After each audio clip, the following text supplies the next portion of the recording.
Hi there, this is Lloyd again for AE Tuts. In this tutorial, I'll show you guys a great new plugin that just got released. It adds in my opinion, a massive functionality that's been missing from After Effects, which has always been around in Flame, the Autodesk Flame systems, which is to be able to bend a layer in 3D. And there's been other plugins that have kind of been sort of similar in some sort of way or another, but this is the first one that really functions in a true bicubic manner. And I just created this animation as an example piece of some of the things you can do with it, but you can really do a lot of things with it. So let's take a quick look.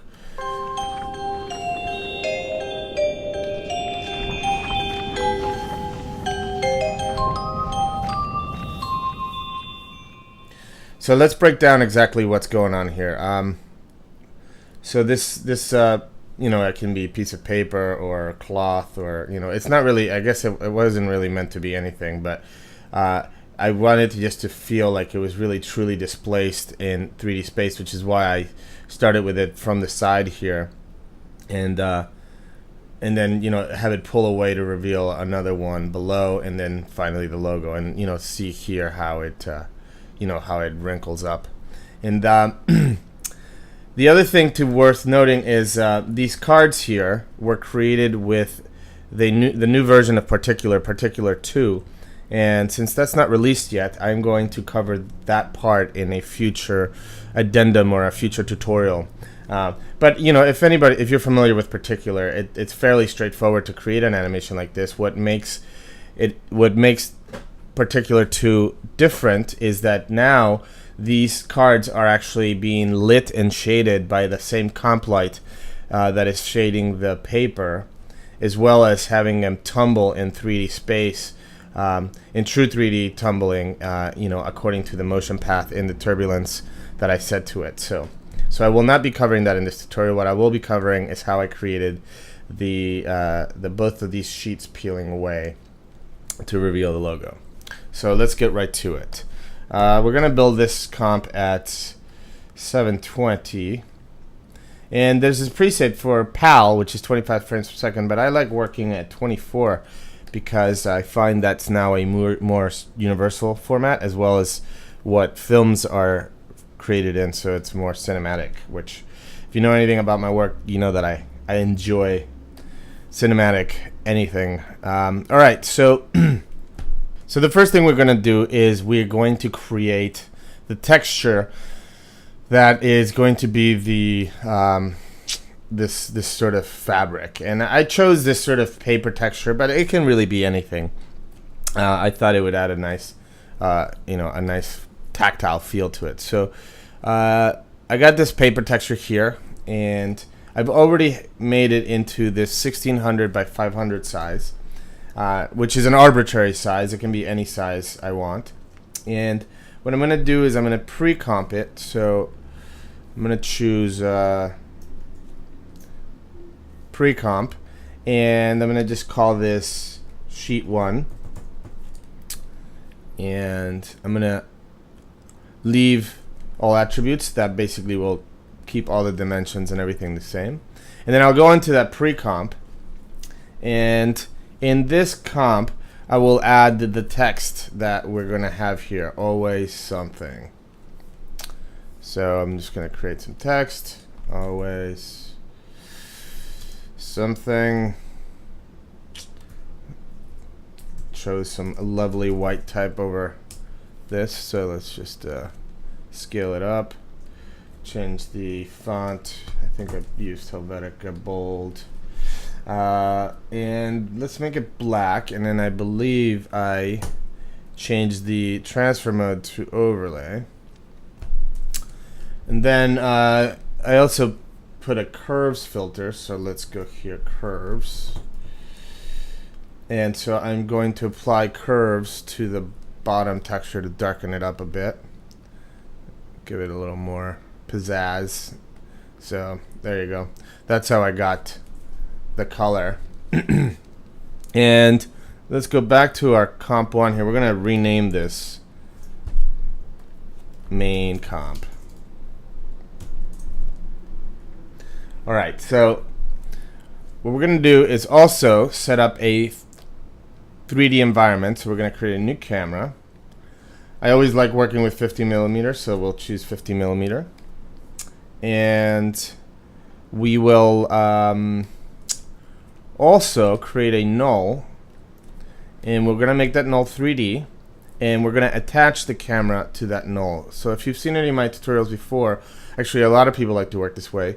By attaching the camera to the null, you have a much better way of working with it. If you go to a 2 view here, this here is the top view.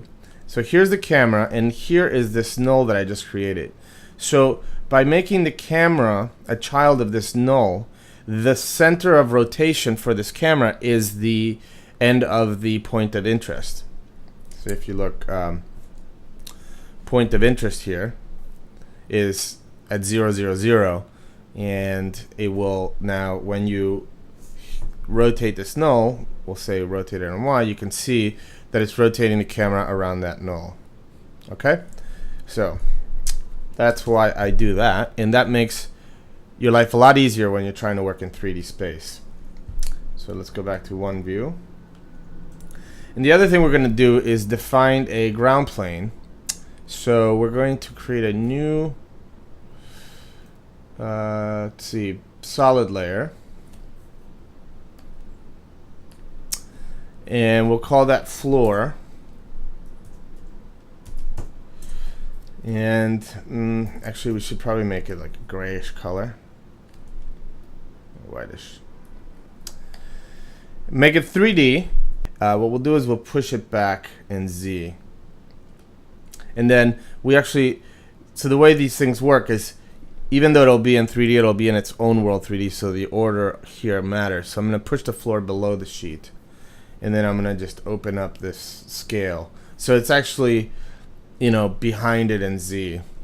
All right, now the sheet is what I'm going to apply. The plugin is called VFX Freeform. So Freeform, DE Freeform AE is the name of the plugin. So we're going to apply that to sheet 1. So you can see it automatically sort of puts this little yellow grid on top of it. That's defined here in the grid, and this is basically how many sort of things the layer is broken up to deform. I can actually have things deform here with just with this resolution, but if I want to deform it by hand, and I'm going to show you how there's 2 ways to deform the layer. If I want to deform it by hand, it's very important that you decide this resolution at the beginning, because if you change this once you've already done some work, you're going to get some funky behavior. So I would highly recommend that you think in advance what you want to do, or just play around with it so you can actually predict. For what we're going to do, this is actually great. We don't want to go more than 2 and 2, but you can actually, as you can see here, you can keep splitting this up, and each one of these corners, see, that is a control point, so I can actually pull this control point around. As you can see, it you know, distorts the layer, and it actually works in 3D. So I'm gonna go ahead and rotate this camera around on X so that we can actually see, you can see now that the floor plane in our thing. And if we come back here again and select the plugin, you can see now that I can actually pull it in you know, in actually up in 3D space. So if I rotate this now, you can see okay, you can see how this bump here that I just pulled up is kind of really cool. As far as I know you've never really been able to do this in After Effects. This is really powerful to be able to do this, and it's like the whole gist of the effect, besides the displacement mapping that we're going to do in a minute. So, and then again, I can grab any point and just kind of tug it around. And now it looks like it's all a hard edge, but that we're going to get into sort of the 3D mesh, the 3D mesh quality. You can actually subdivide this stuff so it actually looks a lot smoother. As you can see from the example, you know, all the curves here are very smooth. I actually made that crease on purpose, but you know, all of this sort of smooth curves and stuff. All right. Okay, so let's go ahead and reset all this stuff. 0, 0, 0, and we're gonna reset the plugin. Now, there's two basically, and I'm gonna not cover exactly everything, but what we'll do is we'll create the animation of the sheet sort of folding up, like somebody's picking it up from the middle, and then sort of blow away to the left. And then we're also gonna make it wrinkle up.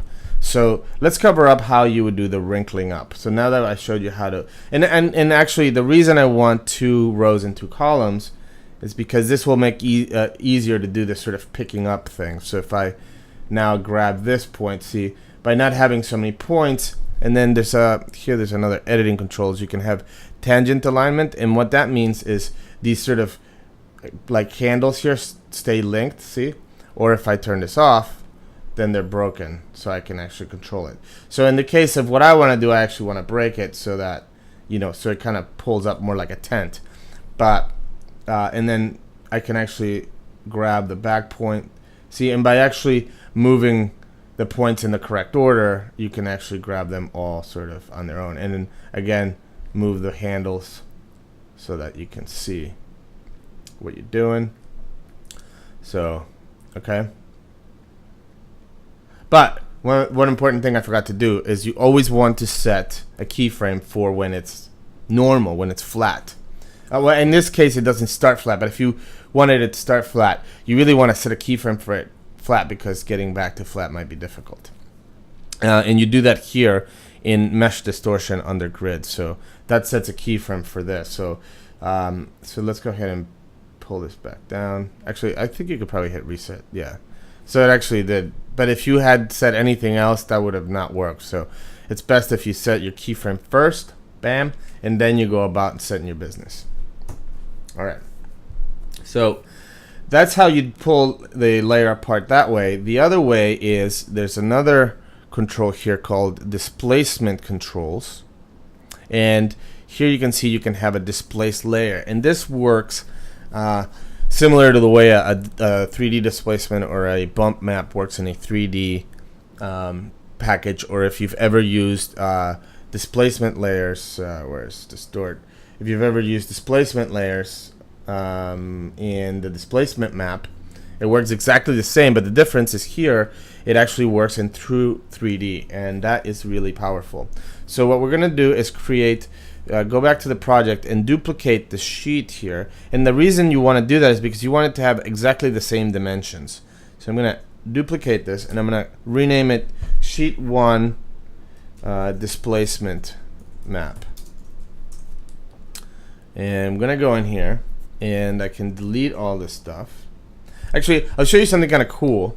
We're not going to do this, but if you, let's say, wanted to make like an embossed type, I'm going to make a solid here, make comp size, and make it 50% gray. I'm going to put it back here. All right, and I'm going to actually make this type white. Okay, so now I'm going to come back to our main comp, and under the freeform plugin, I'm going to make the displace layer be, I need to add the this comp I created. I'm going to add it and turn it off so it just exists as in this environment. Go back to my plugin and choose the displacement map as the displace layer. And if you see the displace height, how it's actually displacing now. Now it looks a little rough, and actually look, it's actually displacing in gray. Let me see if I make this black. Sorry, I get confused with forms sometimes. Oh, it's set to overlay. Duh. Okay, great. So let's go back to our main comp and try our displacing. Yeah, okay, so sorry. Form works with gray as the middle point, but this plugin uses black as the bottom. All right, so now notice how it's all nasty and not very pretty, and that's because I need to up the mesh subdivision. So let's go ahead and pump this up a little bit, and then just crank this up to, like, say 300. So you can see now I'm gonna rotate it around so you can see a little better. Now once you do that, of course, this is sort of like turning up the resolution on anything. It slows things down. So let me bring it down and move the camera to where we can see what's going on. So now I'm going to also move the position of the null so that it moves kind of closer to where we can see what's going on. Alright. Alright, so there she is, and now we can up this resolution. Let's go like 500. And then that's actually very, very interesting, but obviously I'm displacing it a whole bunch, so I'm just gonna do something subtle. And let's actually get in a little closer so we can see really. Alright. So now let's go ahead and up this to 500. And you can see now that the race type, now we actually want to add a light, so that when we have a light, let's go ahead and do a point light at 100%. It actually, the light, the comp light also affects this plugin, which is really great. As you can see immediately now we have shadow from the light, so you can see how it's got this really killer raised surface. So that right there could be a really cool use that would have been impossible or very difficult to do in After Effects before. Alright, so I digress, but I hope that you guys are learning stuff along the way, and how, to different ideas of what you could do with this new functionality. So let's bring this mesh subdivision back to a workable amount, 30. And in the displacement map, instead of displacing this text, I'm going to turn that off. On the solid, I'm going to apply fractal noise. Oops. And what we're going to do now is we're going to create the ripples. And essentially, if you were thinking about the way I displaced the type, white is up and black is not up. So I'm just going to basically draw what would be ripples. So I'm just going to stretch this out so that, see how now this looks like it could be ripples. I'm going to lower the complexity so that I don't have as many sort of details. Let's go to like 2. Alright, see? I think, yeah. There you go. So now you can even see how it looks like a piece of like silk cloth.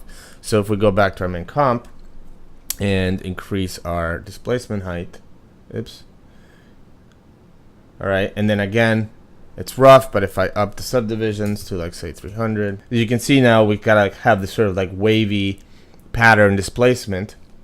And what's really cool about this is it actually works. So I'm gonna reset all this stuff here, 960, 360, oops, 0.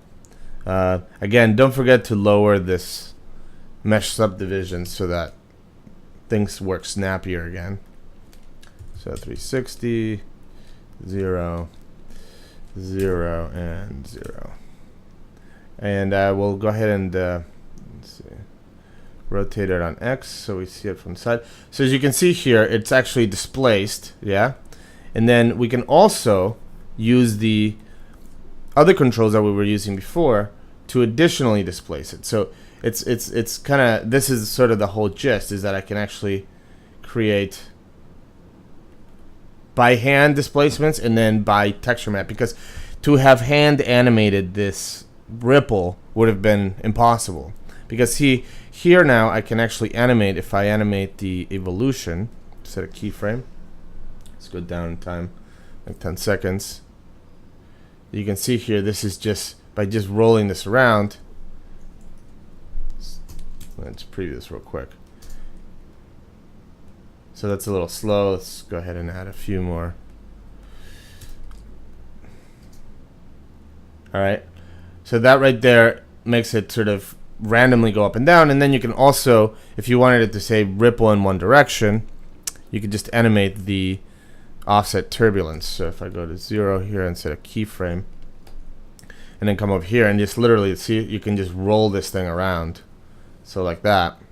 So now it's gonna both do its in undulating as well as rippling from left to right. So if we come back out to the main comp, and we'll go ahead and up the resolution just a little bit, but not too crazy. Let's say 100, and let's go ahead and ramp preview this.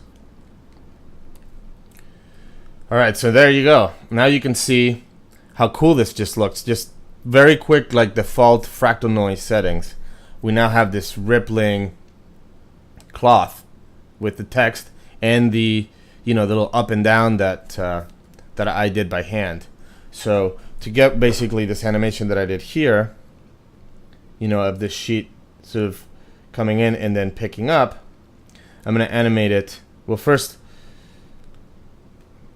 I have a sort of a bit of a fancy camera move, but I will leave that as a homework for you guys to sort out. I'll have it animating, and I'm just going to do the first reveal. This is just the same. It's a repeat of the other reveal.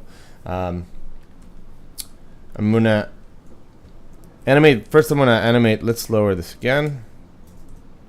So we'll animate the camera so that when it starts, we'll go ahead and first we'll set our finishing point, like let's say at 4 seconds. We'll finish with it on top, and we want to go in a little bit because this will be removed, right? And let's see, the floor, we'll leave that at 0 actually. Okay.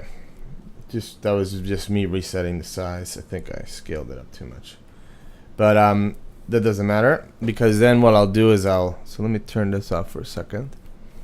I'll bring in the AETUTS logo and I'll put it just right on top. I'll make a 3D layer as well, and then as long as I see the Z, which is this value here, is the same, whenever I move the layer in 3D space, they will move together. See. You can see that they're on the same plane.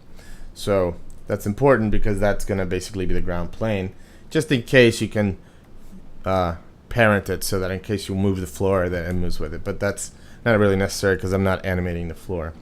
So now when I turn this guy on top, I just want to make sure that when I animate it off, it will basically leave me with that. So this is a good end camera position. So I'll go ahead and set. Notice that I'm putting all the keyframes on the null, not on the actual camera. And we're gonna animate X, Y, and Z independently. And then I'll turn this on and, oops, not that one, the actual sheet. And we'll rotate back a little bit and down. Oops. So let's go up a little bit like this. And I believe a little bit of this, so you can see now that the sheet's coming sort of towards us. And now don't worry about the floor right now, because we're actually going to turn that on as a little camera trick. So this is a pretty good angle here, and like I said, we'll turn off the floor for now. And what we can do is set a keyframe for the sheet, which we already did, for it sort of like, remember I said remember to keyframe it sort of the center, but we'll just do it by hand, because since it's supposed to be kind of a little bit sort of floaty, it doesn't really matter that it's not perfectly flat. If anything, it'll probably be even cooler.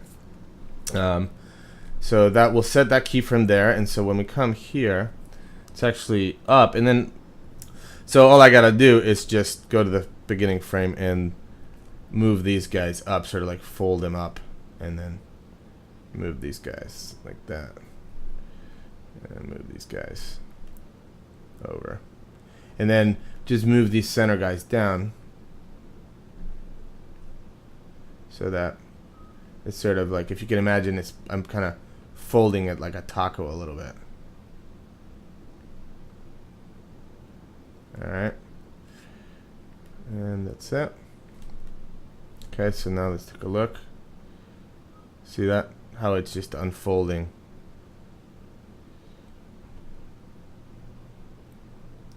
And let's another thing actually I want to do is move this. Well, you know, to make it easier, we'll just make the type smaller. So that's as simple as going into the sheet and just shrinking down the type.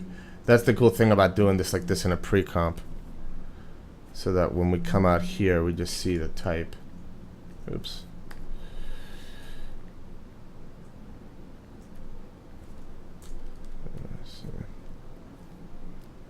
So that's pretty close. So come back to the beginning. So there we go. We have the type. And then what we want to do is at this point set a keyframe. So we set another keyframe here, because this is before we're going to actually pick it up. So maybe before, like so, and then go forward a few frames. And now what I'm going to do is I'm going to cheat the camera. So notice that there's no keyframe here. I'm going to temporarily rotate it on X. And I might have to move it down so that I can see what's going on. The idea here is that I'm going to rotate this camera so that I can see this thing from the side. Let's get away from this.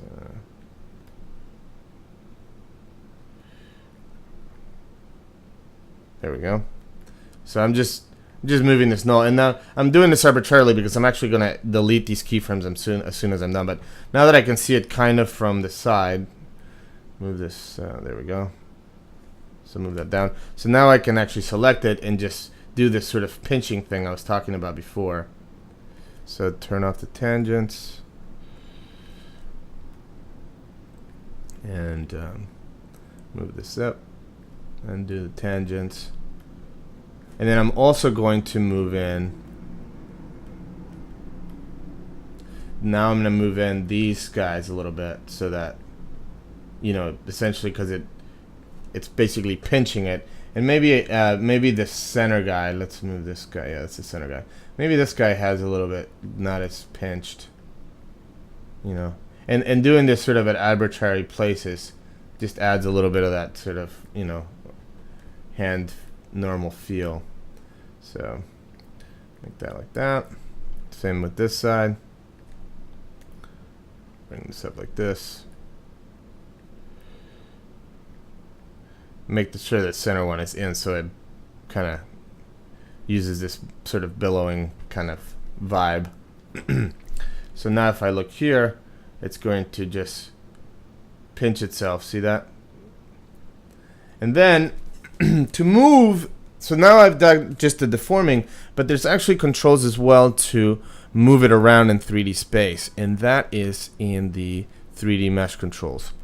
So I can actually you know, move it left and right on X and so forth. And the reason you want to do that here and not here is, first of all, this is not a 3D layer. So if I make this a 3D layer, it won't be at the edges, and it won't behave like you expect. So you want to actually control the layer here. Now there's a few limitations to this, of course. One is, for example, there's no interaction with other 3D layers. There's no shadows. You know, there's a few things that are very sort of unfortunate limitations, but you know, if you consider those limitations before you get started and you design around them, which is what I did.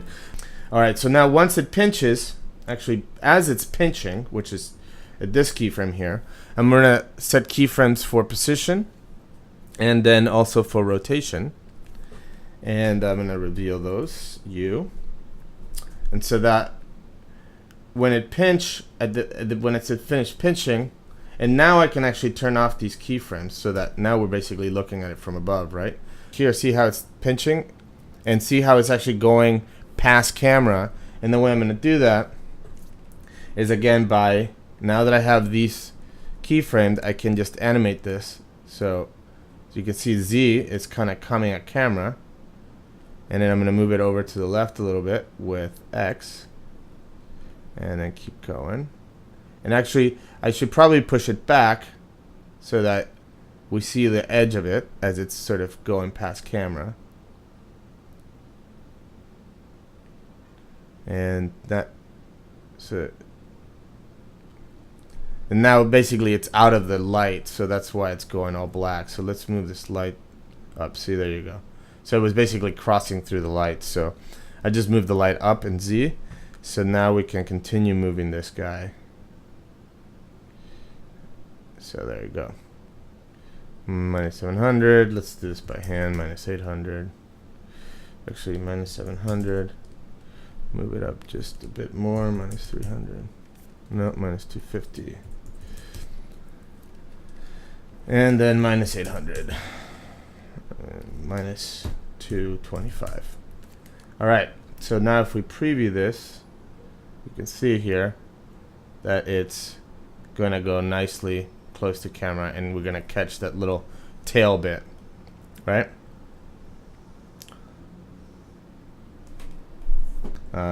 Let's preview this real quick. So keep in mind I haven't done any easing or anything on the keyframes, but it'll give us an idea of what it feels like so far. All right, let's take a look. Yeah, so there we go. Now we have billowing. And so what I would do now is, as it's beginning to get pinched, I'm going to add a more intense rippling. And the way I'm going to control that is in the displacement app. So I line up at the point where this is happening. And I'm going to do that by increasing the contrast, right? So the ripples are sort of higher. And I could have done that also by animating the displacement height. Here. So you can actually kind of kill birds with more than one technique. But I'm going to do this here because I'm actually going to also control a few things. I'm going to control the speed of the evolution and stuff. So I'm going to keyframe a contrast, and I'm going to go in a couple of frames here. So by this point here, I want to have it more contrasty, like that. And I'm also going to set a keyframe for evolution and then sort of speed up the evolution, right? So that once it gets to this point, it's going to start going faster. And then I'm also going to stop the offset so that it actually stops moving. So it's kind of like it got picked up, so it stops, its sideways motion. As you can see here, the ripples are more intense. That might be too much, but let's take a look. So, and then also don't forget we have to up the resolution again. So let's set 150 for now. So you can see here, and if I keep going, you're gonna see even more detail. All right, looks like 150 was pretty good. 200. All right, so let's preview this now. All right. And we can actually smooth these distortion points by actually command clicking. It looks like at the end here we lose the light again. So let's move this light around. Up, other direction. Now the other thing we need to cover, I'm going to lower this resolution again, is at the beginning, when it comes in, we don't see the back of it, right? It's just black. I think it would be cool to see a darkened version of it. So I'm going to duplicate this layer, and I'm going to duplicate, and I'm going to call this sheet 1 back. And I'm going to turn off the text and just color correct it. I'm going to put levels on this guy. Levels. And just darken it by bringing in the white output level. So it's just like a darker version of the same thing. So back in the main comp, in my freeform, I'm going to go to backside controls, select the, I have to add it, sheet 1 back. Same as I did displacement map, just turn it off. And now I should be able to select it. Layer, sheet 1 back. So let's try adding another light. And we'll turn the intensity down in a minute. Let's turn this one off. Yeah. So I'm going to move it around over here. So as you can see now, by having this light come to the back, so now we can see the back. So I'm now going to lower the intensity, so just so we can darken it, so it's more like an ambient light. And so now when it comes in, see that? So now we can actually see the back, which is kind of cool. And it comes in, and when it goes out. All right, so cool. So now let's see, we're almost done. So I covered the back side, the rippling, and then so now I'll just have the logo turned on below. So now we can see how that's shaded, because that's actually being affected by the 3D lights as well. So as you can see now, we don't see them.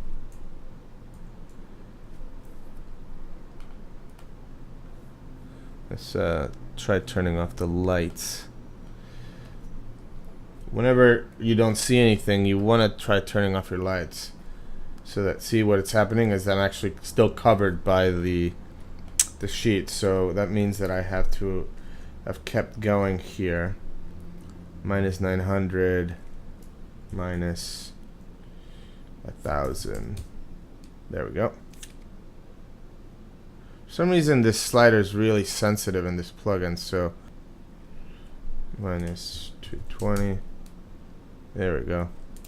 Minus 225. So I just put that there.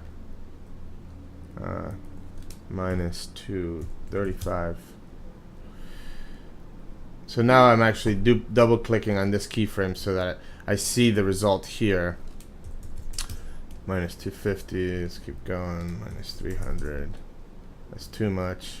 Minus 280, that's pretty good. We can also have it go left, so minus 300, let's keep going. Minus 500, there we go. So now we catch the edge of it. I think that's what, you know, it's a nice detail to catch that sort of tail. Okay. So now we can turn our lights back on, and we should be able to see, yeah, the A-Touch logo. And then what we want to do is sort of maybe push into it a little bit. I'm going to scale it down so we give a little bit of room to scale into it. So here we go, and now just go to the end of the animation. Just put a little bit of zooming there. And then I'm gonna easy ease. If I go to keyframe assistant, easy ease. So the camera comes to a soft stop here, and then it kind of goes, and then it pushes in. Although, yeah, and it looks like here we can actually push this down a little bit. Oops. Let's see, 50. There we go.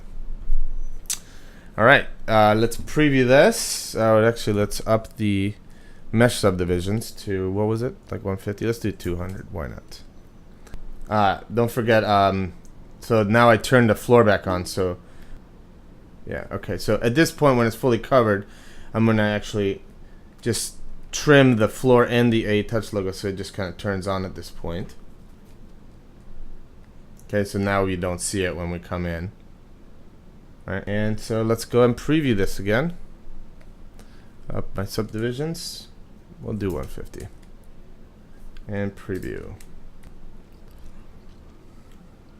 All right, let's take a look.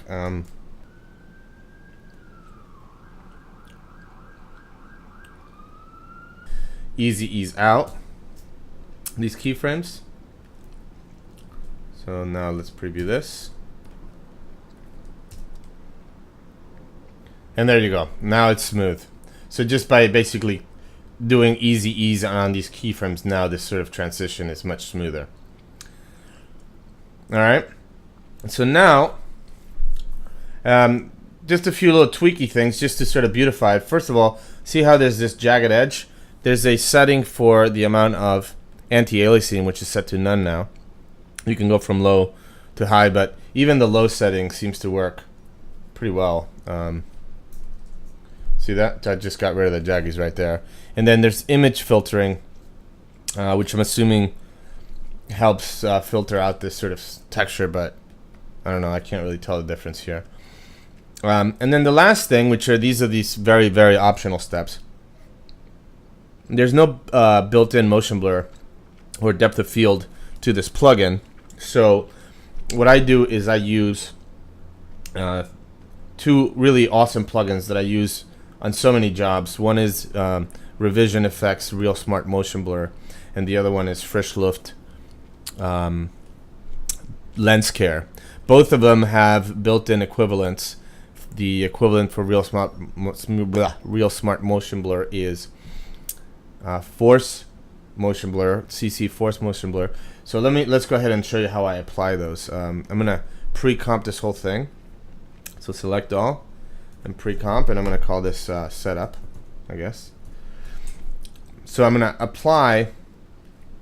Now it's actually always better to pre-render this. As a matter of fact, I'm gonna go ahead and pre-render this and then come back. Okay, we're back. So as you can see, this render took 5 minutes and 24 seconds at best settings with multi-processing turned on.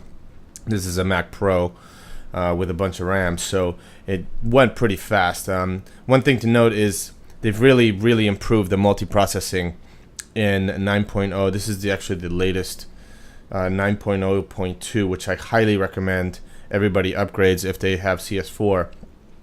Mainly because it stops the scripts from crashing on Mac, which the crash never caused any harm, but it was kind of annoying that every time you quit, it said that After Effects unexpectedly quit. So they've totally fixed that. So if you use any scripts, like my background renderer or Zorro or any of those, definitely upgrade to 9.0.2.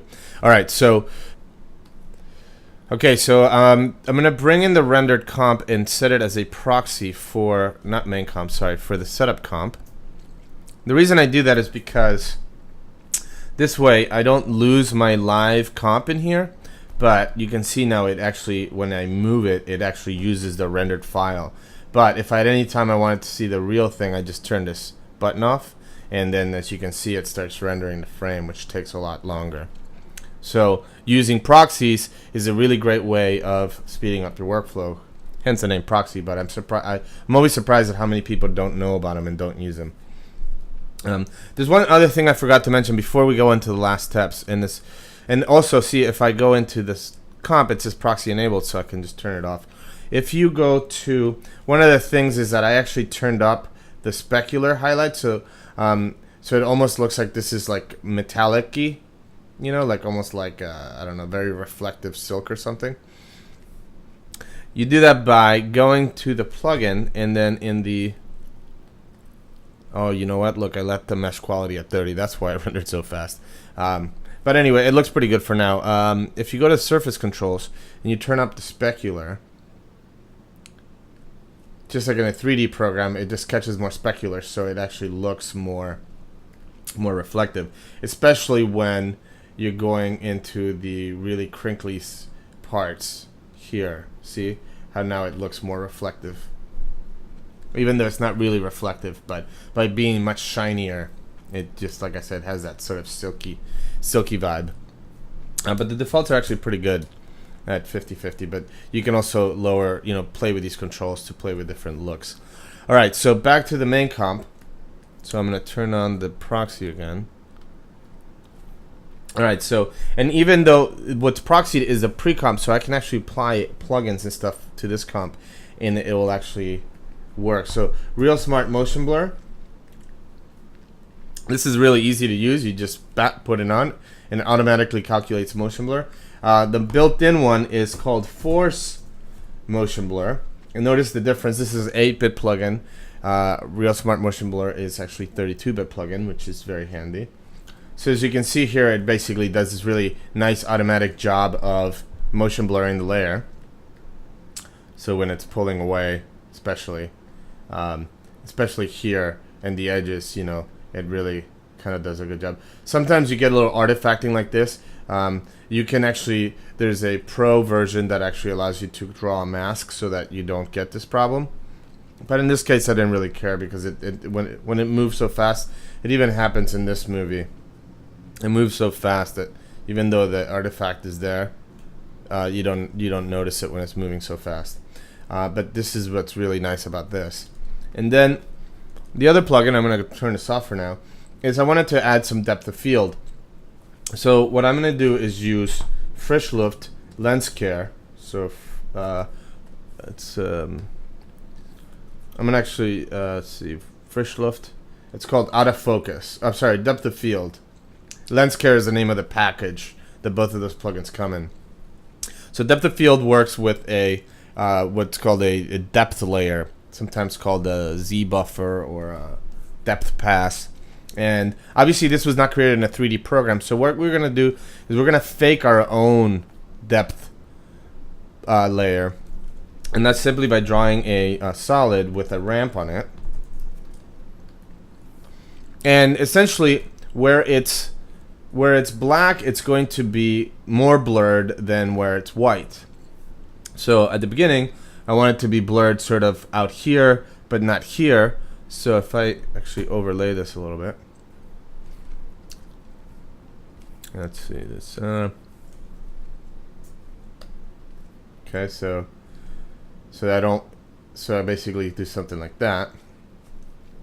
And I'm gonna keyframe it so it basically comes out of focus. We can actually move this in a little bit. So keyframe both of these things.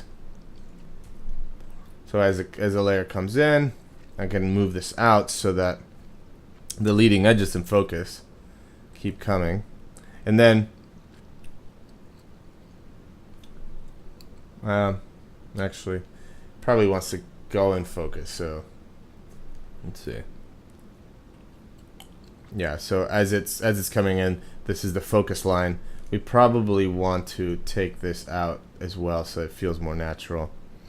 And then once it's here, we want it to be totally white. We can actually leave, see how here there's a little bit of, just a little for dramatic action there.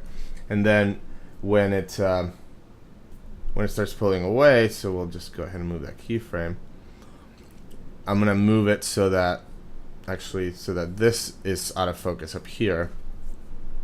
So it'll basically, and this will be a quick exchange, right? So I probably want to move this right as it's going up. So there, so that'll be really out of focus. And then move this down. So that goes out of focus. And then technically, I mean, you probably want to put it on two separate layers, but we're doing this so quickly. And then what I'm going to do is I'm going to animate the blur to be out at this point. Yeah, I'm just going to leave that there. All right, so now that I've animated the map the way I wanted, let's bring the opacity back up to 100. And what I actually need to do is pre-comp this because we're going to call this depth pass. And then we're going to move the attributes because we want to move what we just did with the plugin. Now we can turn it off. Now we can select it as a depth pass here. If we go to the beginning and turn up the radius of the blur radius, you can see I'm going to turn it up quite a bit. You can see now how exactly how we drew our pass. It gets blurred there but not here. And then as it comes along, that sort of depth animates off like we did here. And then when it starts going away, see how this goes out of focus, but this stays in focus. And then, of course, we're really exaggerating. We're going to bring this way down, but what I'm going to do is here, when it goes away, at this point I want it to be at 0, so I'm going to put 0. I'm going to do a keyframe here. But here I want it to say be like 15. And actually, that's a pretty good amount, because 15 is probably a good amount there. So let's go ahead and preview that.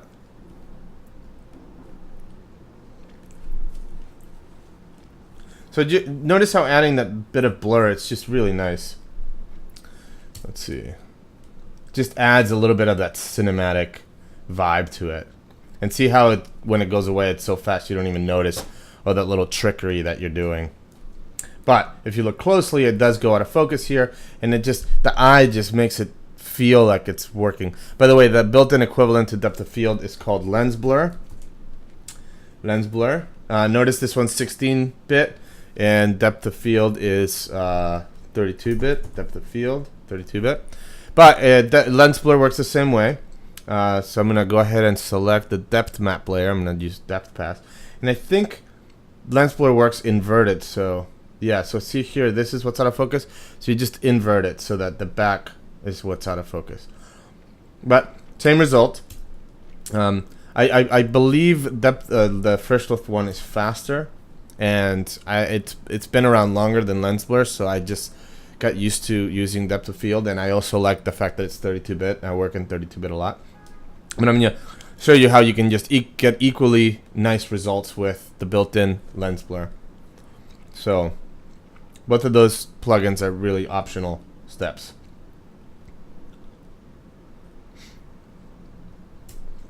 See, nice depth of field there. All right, but let's go back to that, and then also we're gonna turn on the motion blur, and we're gonna change the order so that the depth of field happens first, and then we'll calculate the motion blur on top of that. So let's go ahead and preview that. Okay, and let's take a look. And there you have it, our finished animation. And this is with the the subdivision set to 30, just because I want you guys to see it in full quality. I'm gonna go ahead and pause again and render it with a high resolution so you can take a look. Okay, so at 250 subdivisions, the render took 9 minutes 55 seconds, so about twice as long, which is not bad considering that we went from 30 to 250. So that's not too bad. Okay, so I'm gonna now change this the proxy to the new movie. Oops, I didn't mean to do that. Now I'm gonna change the proxy, set proxy, to the one with the 1, and let's go back to the main comp. So now you can see the better, higher resolution version, and I'm gonna quickly render this. Okay, so here is the render with all the motion blur and all the goodies. So, alright, so I hope you guys enjoyed this tutorial and learned a few new things. I got a few new tricks up your After Effects sleeve, and see you guys next time.